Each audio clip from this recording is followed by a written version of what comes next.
North Korea is defying U.S. and United Nations sanctions as satellite images show little evidence they are affecting the rogue nation, it has been revealed.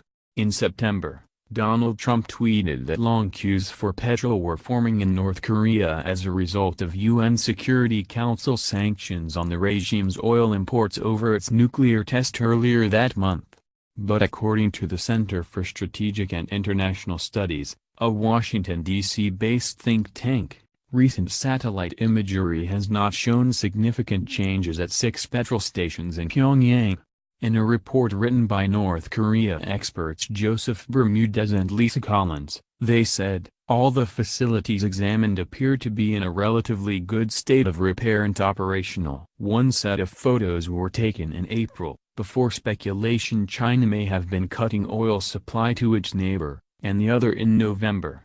The report added, while the satellite imagery used in this analysis cannot determine whether the reports of long gas lines in Pyongyang or reports of dramatic fluctuations in gasoline and diesel fuel pricing that allegedly occurred during the July to September period are valid, it does indicate that if they did occur they do not appear to have had any long-lasting effects upon either the facilities themselves or the general volume or pattern of vehicle traffic in the city. It also said there was not a line of vehicles queuing for fuel, although cars could be seen at fuel pumps. Traffic patterns were essentially unchanged in and around the facilities. There is speculation that Kim Jong-un is funding his regime and flouting the UN sanctions via illegal hacking of the cryptocurrency Bitcoin.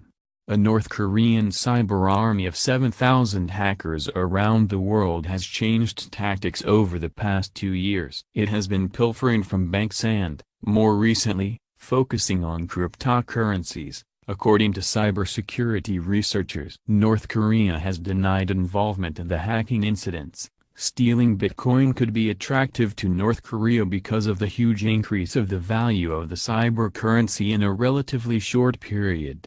One Bitcoin was worth under $1,000 at the start of the year and has surged to as high as nearly $20,000 this past weekend. At least $7 million. $5.25 million, in virtual currency was stolen in the Bythumb hack in February. But because of the surge in value of Bitcoin and other cryptocurrencies, the amount is now said to be worth more than $82 million. Hackers also stole the personal information of around 30,000 people in the attack. And they demanded a further $5.5 million in exchange for deleting some of the information they had stolen. Sources in the National Intelligence Service also suspect the North of being behind the hacking of another exchange, Coins. In September, the South Korean news agency Yonhap said, Kim Jong-un has been plowing money into his nuclear and ballistic missile programs despite crippling economic sanctions which have blocked the export of the North's biggest cash sources.